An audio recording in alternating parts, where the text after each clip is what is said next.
teman-teman yang terkasih di dalam Tuhan, senang sekali dapat menjumpai kalian dalam acara Youth for Christ.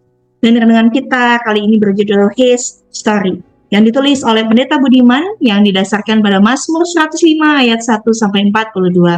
Mari kita sekarang akan berdoa terlebih dahulu. Kami bersyukur ya Allah, cinta kasih-Mu sungguh besar untuk kami.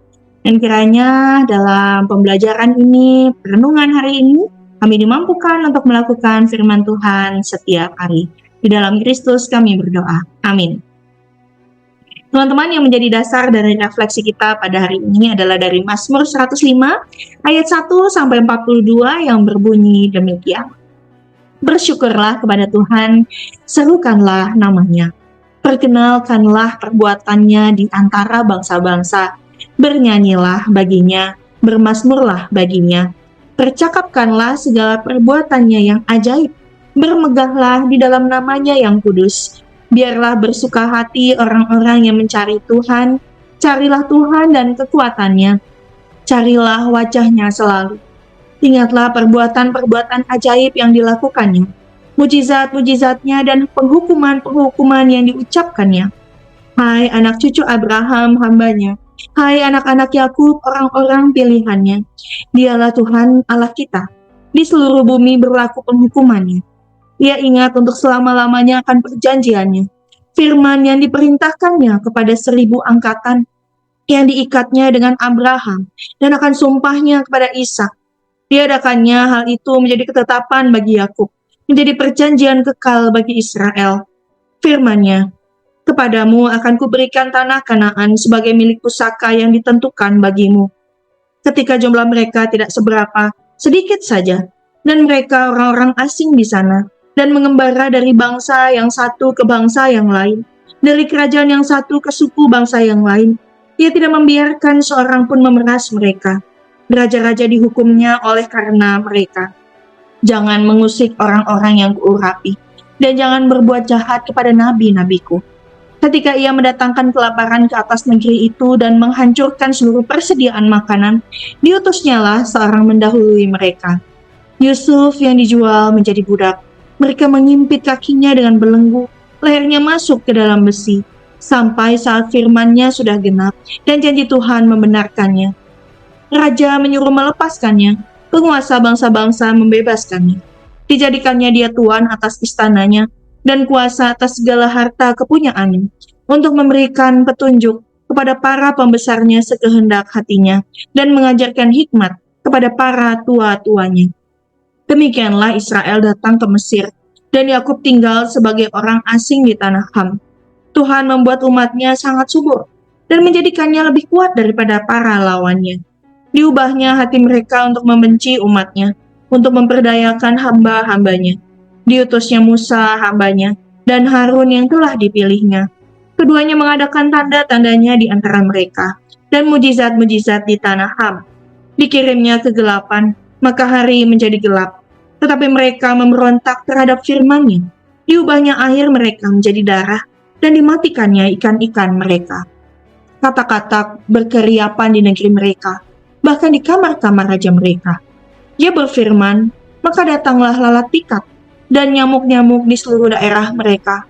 Dicurahkannya hujan es ganti hujan mereka, dan api yang menyala-nyala di negeri mereka. Dirubuhkannya pohon anggur dan pohon ara mereka, dan ditumbangkannya pohon di daerah mereka. Ia berfirman, maka datanglah belalang, dan belalang pelompat tidak terbilang banyaknya, yang memakan segala tumbuh-tumbuhan di negeri mereka, dan memakan hasil tanah mereka. Dibunuhnya semua anak sulung di negeri mereka, mula segala kegagahan mereka. Dituntunnya mereka keluar, membawa perak dan emas, dan di antara suku-suku mereka tidak ada yang tergelincir. Orang Mesir bersuka cita ketika mereka keluar, sebab orang-orang Mesir itu ditimpa ketakutan terhadap mereka, dibentangkannya awan menjadi tudung dan api untuk menerangi malam. Mereka meminta, maka didatangkannya burung puyuh, dan dengan roti dari langit dikenyangkannya mereka. Dibukanya gunung batu, maka terpancarlah air, lalu mengalir di padang-padang kering seperti sungai. Sebab ia ingat akan firman-Nya yang kudus. Akan Abraham hambanya, dituntunnya, mereka keluar dengan kegirangan, dan orang-orang pilihannya dengan sorak-sorai. Mari teman-teman kita refleksikan perenungan firman Tuhan ini bersama dengan saya Deborah Krisantia dari GKI Veteran Tasikmalaya. Teman-teman yang terkasih, Mazmur 105 ini memuat kisah sejarah yang menggambarkan perjalanan dan pembebasan umat Israel keluar dari Mesir. Kisah ini penuh dengan intrik, kekerasan, tapi juga keajaiban yang mencengangkan. Namun dalam setiap hal yang terjadi, Tuhan tetaplah yang menjadi fokus dalam kisah sejarah ini. Dalam konteks ini, sejarah atau yang kita kenal dalam bahasa Inggrisnya history dapat dibaca sebagai his story atau ceritanya. Terkadang kita cenderung melihat Alkitab sebagai kisah tentang manusia. Namun Mazmur 105 mengingatkan kita bahwa itu semua adalah kisah tentang Tuhan, yaitu Tuhan yang setia mengingat janji-janjinya kepada umatnya, bahkan saat umat melupakannya. Ketika kita membaca kisah tentang pembebasan bangsa Israel dari Mesir, kita dapat melihat bahwa Tuhan Allah bekerja melalui tanda-tandanya. Meskipun kadang-kadang kita berada dalam kesulitan dan merasa putus asa karenanya, Tuhan mampu melakukan karyanya dalam hidup kita. Tulah-tulah yang terjadi di Mesir adalah pengingat bahwa Tuhan Allah berkuasa atas segala sesuatu. Mazmur 105 mengajak kita untuk mengingat segala kebaikan Tuhan dan menerimanya dengan penuh syukur. Meskipun kita menghadapi berbagai kesulitan, Tuhan tetap setia dan kuasanya tidak terbatas. Itulah mengapa kita dapat mempercayakan hidup kita sepenuhnya kepada Allah. Teman-teman yang terkasih, kita perlu hidup dengan keyakinan bahwa Tuhan adalah Tuhan yang setia. Ia berkuasa dan berbelas kasih. Ketika kita merenungkan kisah pembebasan bangsa Israel dari Mesir, kita diingatkan bahwa Tuhan selalu hadir dalam hidup kita. Ia siap berkarya bagi kita dan juga selalu bersama dengan kita. Ia selalu siap untuk memberikan pertolongannya. Kita dapat berjalan dengan penuh keberanian dan keyakinan, karena kita tahu bahwa Tuhan selalu bersama dengan kita. Selamat menjalani sejarah bersama dengan Allah. Mari teman-teman kita merenungkan perenungan firman Tuhan ini dengan dua pertanyaan reflektif.